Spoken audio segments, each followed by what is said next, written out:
Hey everyone! Before we begin, I want to give a shout out to the Spirit Science forums. The forums now have over 3,000 individuals who are consciously participating in the discussions about the universe. If you want to ask questions, share information and videos, and meet your spirit family, the Spirit Science forums are a great place to start. Everyone is very caring and loving, nobody is left out, and it's a beautiful place to just hang out. And now, without further ado, let's talk about 2012.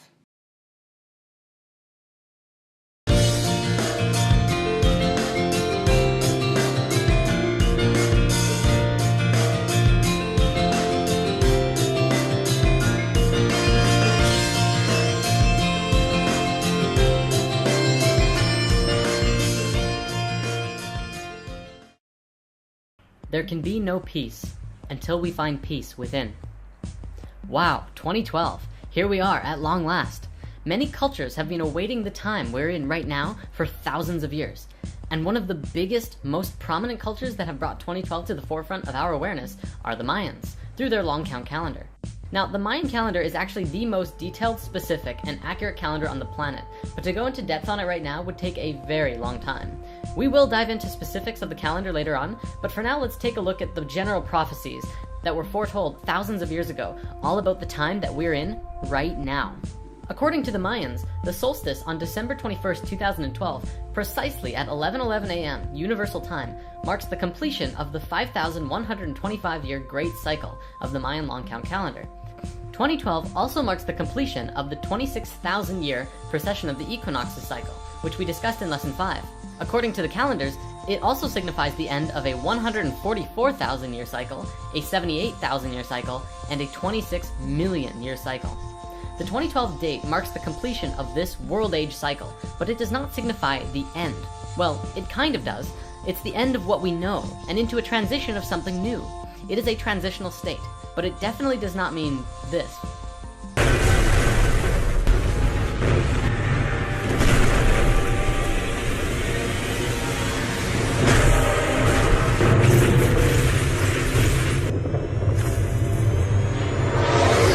Although, because anything is possible, I won't say this isn't a possibility.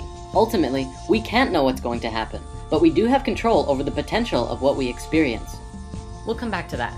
We need to understand that the 2012 prophecies are signaling to us to wake up and realize that these times on Earth are very important. We are living in a landmark time in the history of this planet. We are collectively, as a species, approaching a crossroads that is calling out to us to participate in our fullest capacity. Let me show you a diagram to try and demonstrate just how important this is.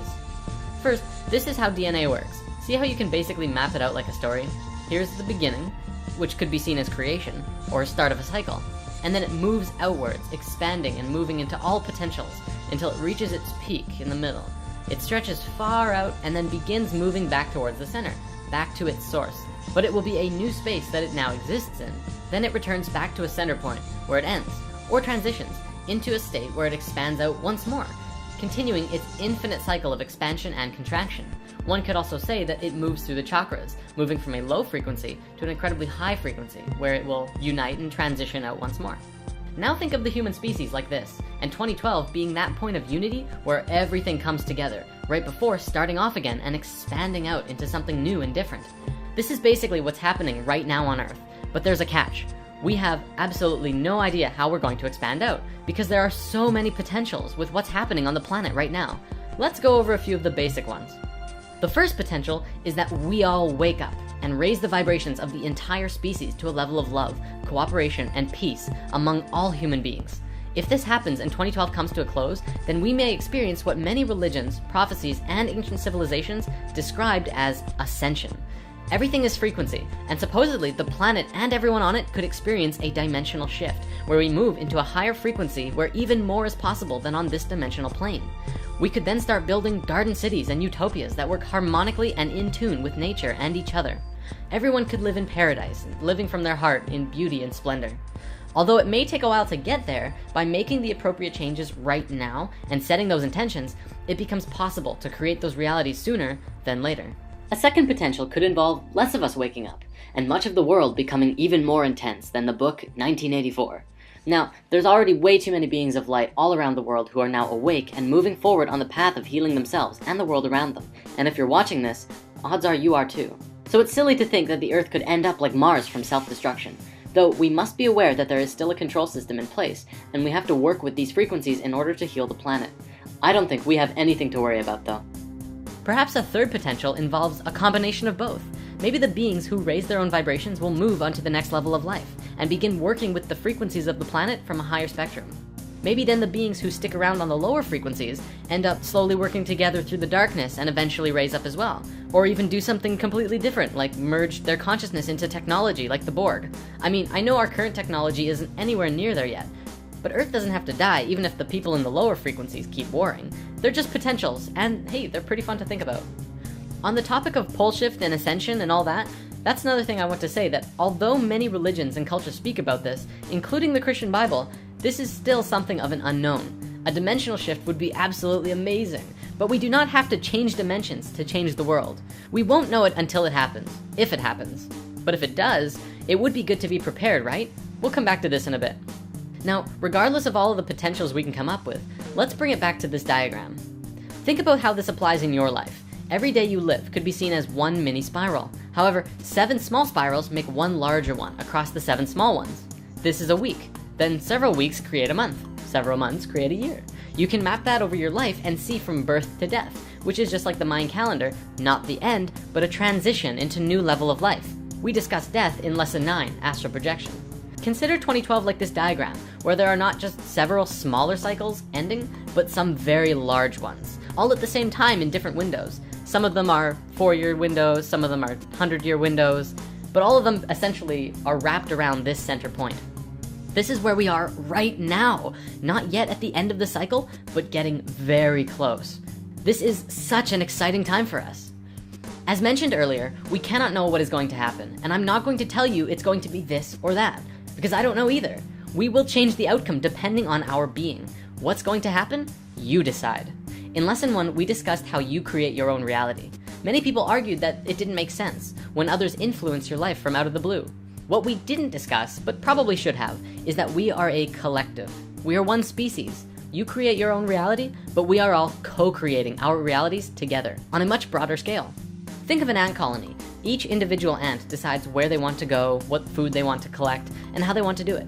But collectively, they are all working together to gather food for everyone and do what is necessary for the group, whether it be digging tunnels or gathering leaves.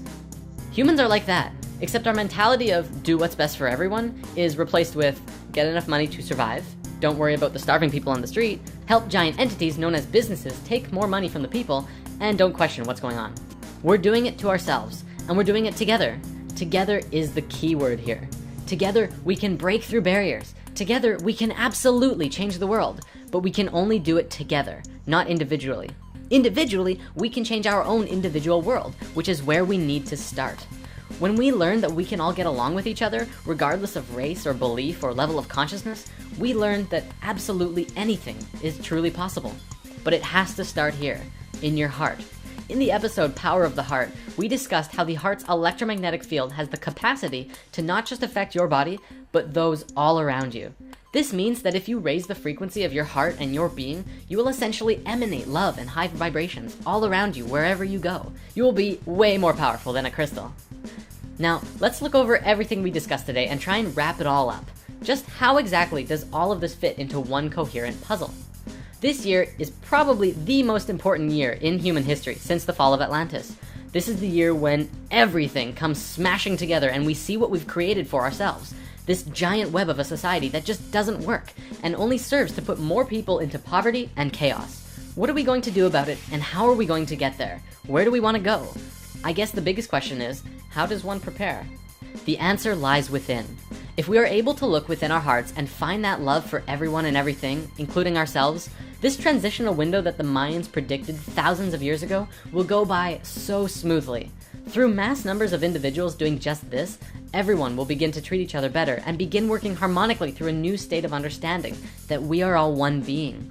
Mother Earth is like an organism, just as we are, and we can all work together in harmony to create a beautiful utopia where we all live together in peace and harmony and abundance. This is the nature of the shift we are going through and experiencing today, and although we may be a long way away before living in a planet-wide utopia of peace, love, and abundance, today we are laying the foundations and groundwork for this new system. And as we discussed before, the foundation has to first begin within ourselves, wherein after we will translate that into everyday lives and manifest it into the physical reality we live in. Yes, there will still be war, and there still will be chaos. I'm not saying that will just disappear instantly, but we have to be able to move through that with the state of love and peace within our own hearts and bringing that to everyone around us. No matter what happens on this planet, no matter how good or bad things may seem, stay in your heart. Keep filling yourself up with love, even if there is none all around you.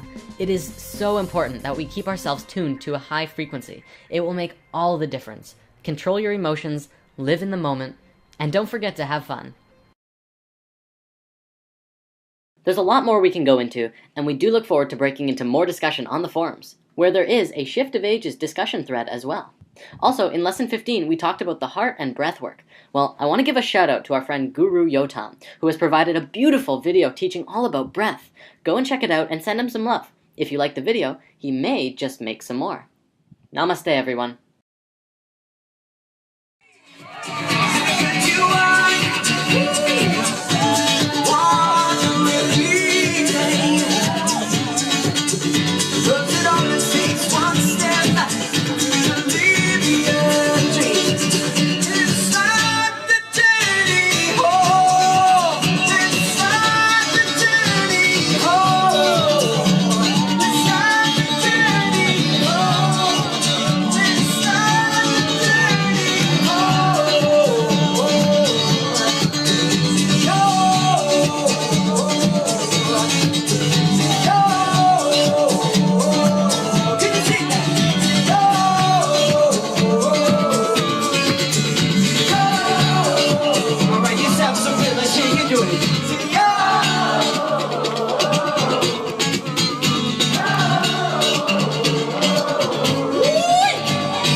Just the voices, keep going.